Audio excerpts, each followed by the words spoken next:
One of our traditional desserts is the pancake. It is very popular in Hungary.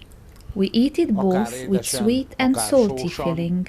We fry it simply or with breadcrumbs.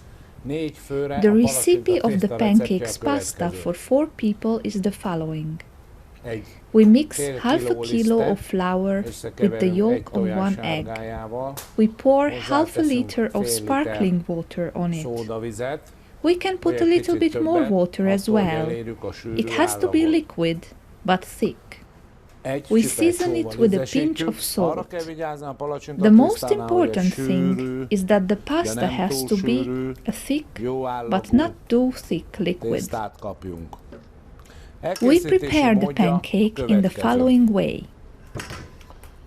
We put sunflower oil into a pan.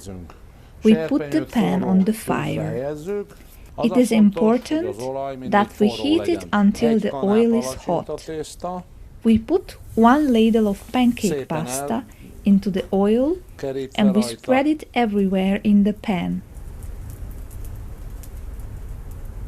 We wait until one side gets ready. Then we lift the pan and turn the pancake and then we fry the other side as well.